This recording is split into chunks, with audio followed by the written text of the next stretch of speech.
teknoolojii akka mana gajjistanii fayyaa keessan jechaa nageenyi keenya kan onnirraa maddee bakkuma jirtanitti isinaa gojanna.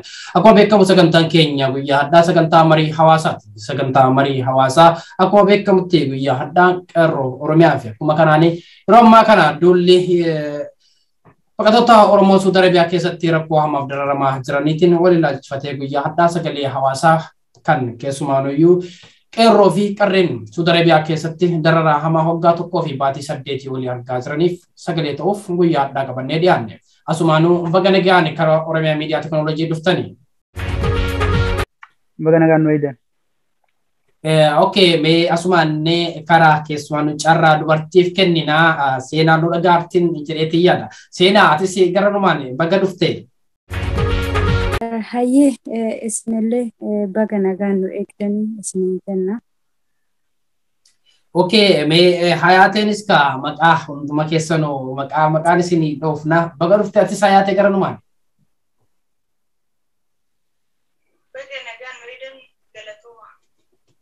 Okay, sagantaan keenya guyyaa addaa keessumaanuyyuu haala hawaasni keenya keessumaa ijoolleen Suudi Arabiyaa mana hidhaa keessatti dararamaa jirtu sagalee ta'uu fi guyyaa addaa kan karaa Oromiyaa Miidiyaa Teknooloojiitti sagantaa qabannee dhufne. Keessumaanuyyuu hawaasni keenya maal godhuu qabaa fi akkuma kanaan diyaaspooraan biyya alaa jiruu fi yookiin qeerroof qarreen biyyoota alaa keessa jiran hoo maal godhuu qaban irratti kan mari'annudha. Haaluma kanaanuu keessumaan irra deddeebinee qeerroon keenya keessumaan Suudi Arabiyaa keessatti waggaa tokko baatii 8 olii fi mana hidhaa keessatti dararamaa jiraachuun isaanii irra deddeebiidhaan argaas turre sooshaal miidiyaa hawaasummaa kanarratti. Haa ta'u yeroo ammaa kana immoo miidhaan kun hammaatu irraa kan ka'e ijoolleen kun hedduu akka miidhamaa jiran argina. Kanaaf immoo ijoolleen kun karaa biyyattii haa galan jechuun duula hawaasaa irraa yeroo ammaa kana karaa mootummaa diktaatar Abiy Ahmedii fi akkuma kanaan idil addunyaattis kan yeroo ammaa kana hawaasni Oromoo addunyaarra jiru hundi iyyaa jiru. Meessinoo kanaan maal jetta hayaata akka keetitti qeerroon Oromoo yeroo ammaa kana Suudi Arabiyaa keessa rakkachaa jiraniin maal jetta akkamitti ibsita?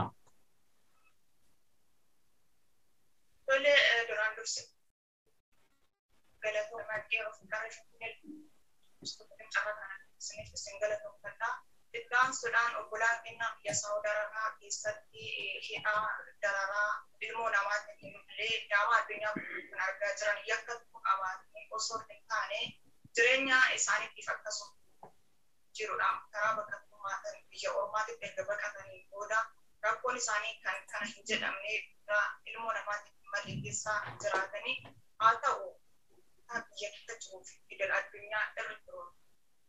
Lubbuu namaa taphaa miti, lubbuu namaa qaaliidha.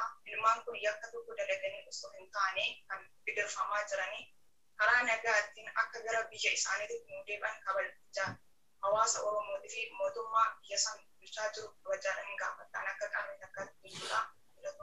Okay, galatoomi mi'asumaan karaa seenaattiin darbaa carraa kana shamarraniif kennina. Mee akka qarree Oromootti seenaan hoo maal jetta? Keessumaan iyyuu rakkoo ijoollee Suudi Arabiyaa kana akkamitti ibsita? Hayyee duraan dursee baga nagaan nu dhuftan isiniin jenna. Kanatti aansuuni akkuma idil addunyaa irratti waa'ee obboleeyyan keenya biyyoota Suudii keessa jiranii baatii waggaa tokkoo fi ji'a 8 lakkoofsisanii jiru.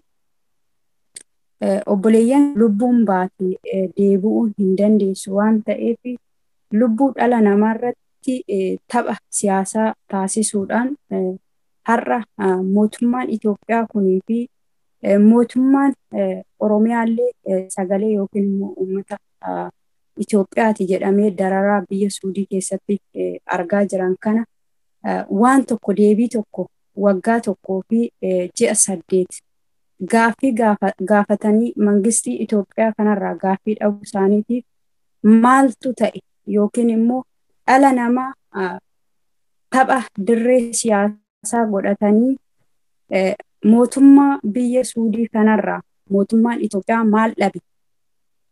Akkasuma immoo ilmaan Oromoo keessattuu parsentii 100 keessaa parsentiin 95 ilmaan Oromooti biyya Suudiitti dararaa fi beela dheebuun akkasuma kan dararamaa jiranii jechuudha. Kanatti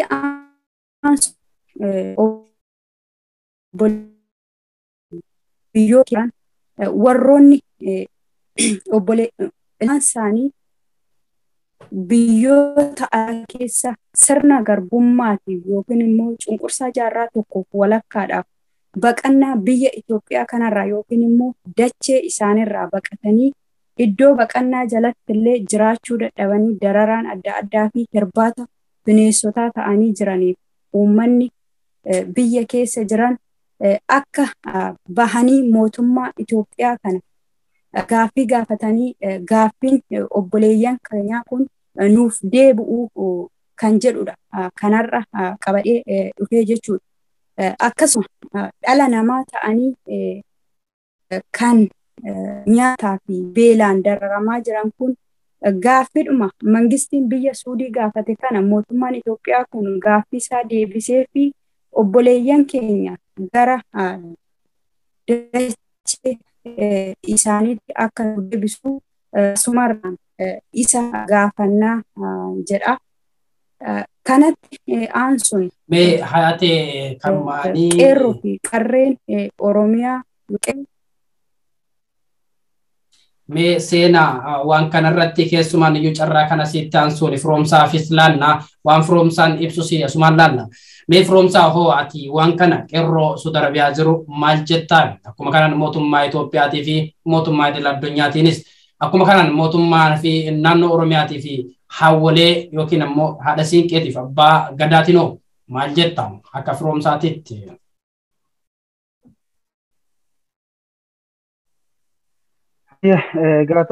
Galatoom hinjaa akkasuma maqaa jaarmaa keenya qeerroo fi qarree Finfinnee lakkoofsa tokko jiruun galatooma dhugaadha ijoolleen sun rakkoo hangana hin jaamne akkasuma gidiraa hangana hin jaamne keessa jiranii kanarratti immoo dhugaa rabbii yoo ilaalan ka taate ijoolleen sun as ga'uun isaaniiyyuu waan guddaadha ture akkamiyyoo jette isaan mataan isaaniitu hambaadhaatu as ga'e hambaa gaafaan siijoo eega biyyarraa eegalaniif as jidduu dhumaatiidhaan as ga'anii jechuu barbaadeeti. Haani garuu asumatti iyyuu dandamachuu hin dandeenye silaa mootummaan Itoophiyaadha. Inni mataan isaa dandamachiisu ture. Maaliif jennaan ijoolleen tun karaa tokkoon ijoollee biyya san ijaaraa turte. Ijoolleen tun biyya san ijaaraa turte malee bu'aan isiin biyyaaf buusuu turte xiqqaa miti waan laayyootti ilaalamu miti. Haaluma saniin ammoo mootummaan dandeettii qabuun gartee ijoollee tana lubbuun arra baate boru hin deebitu dirqama inni waan kana dandamachiisuu danda'utu jiraatan jaa akkasuma immoo mootummaan naannoo Oromiyaadha. Eefa mootummaa naannoo Oromiyaa ta'e ijoolleen tun karaa tokkoon dhugaa yoo dubbatan harka isaatti ilaallattii maaliif jennaan inni mootummaan waliin dubbata waan ta'eef jecha mootummaa gartee federaalaatiin waan kana wal mari'atanii mariidhaan waan jiru eeganii ijoollee tana lubbuu isaanii baraaruutu irra jiraata akkasuma immoo abbootii gadaatii fi haadha siiqqee akkasuma sheekoolee warreen jechuudhaan masgiidaa faqeessi jidduudha. Ijoolleen tuni dhalatee isan tana ammoo tarii kan kee abbaan gartee masgiida keessa jirutu akka ammoo qeessiidha. Kan kee keessa jiraachuu bunni mala garuu ijoolleen tun dhiiga keeti haa ta'u garuu isin waan kana balaaleeffattanii ija mirgaatiin ilaaltanii ijoollee tana furmaata tokko itti ilaaluudha qabdanii jaa akkasuma immoo qabsoo godhaa jirtan garuu haa ta'u gadi fageenya waan kana jabeessitanii tun barbaachisaadha. Maaliif jennaan yeroo ammaa tana kunoo galgala kana zaatii lamarratti jechuudha. Hanga ammaatti lubbuun namaa dabraa jira. Amma jechuudha waan naga'eedha kuni qabatama. Kanaaf immoo lubbuun arra baate arra tokko yoo ta'e ganama immoo lama guyyaarraa lubbuu namaa lakkoofsisuu egaa har'a bee boru hin deebi'u dirqama isiruudha dalmangaa jechuun ni barbaada. Okay, galatoomi ulfaadhu mee asumaan karaa seenaatti deebina. Seenaa mee keessumaan harma hawwatii keenya yookiin ammoo haadha siinqeetii fi abbootii keenya abbaa gadaa Oromiyaatti jiruu fi yeroo ammaa kanaan karaa ijoollee duulli ijoollee ammaa kana keessumaan iyyuu maaliif mootummaa gaafachuu dhaban jetteetis yaadda furmaanni ijoollee kanaa hoo maali jettee yaadda seenaa? Hayyee abbootii amantaa fi haadha siiqqee akkasuma warroota abbootii qabeenyaa biyya Itoophiyaa yookiin immoo abbootii qabeenyaa Oromoo hundumaaniyyuu aantaan ani isaaniif jedhu akka seera Oromoo keessatti illee abbootiin gadaa haati siiqqee dhaabbatanii saba isaaniitiif akka gaafatan jedha. Maaliif lubbuun dhala namaa yoo dabarte hin deebitu waan ta'eef dirree lafa siyaasaa godhatanii waa'ee siyaasaa kanaan lubbuu namaa keessatti osoo laaluu osoo hin taane akka seera Oromoottis haa ta'u akka idil addunyaattis haa ta'u dhalli namaa tokko mirgi isaa walqixa waan ta'eef mirgi dhala namaa kun akka eeggamu akka mootummaa Itoophiyaa kana bahanii nuuf gaafatanii jedha anillee.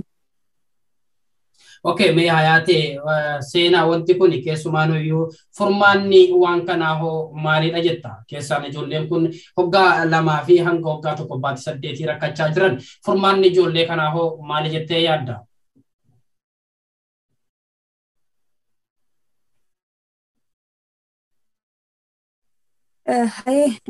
Furmaan keessa jiran akkasuma uummanni qeerroon biyya alaa keessa jiranillee mootummaa Itoophiyaa kanaa fi mootummaa naannoo Oromiyaa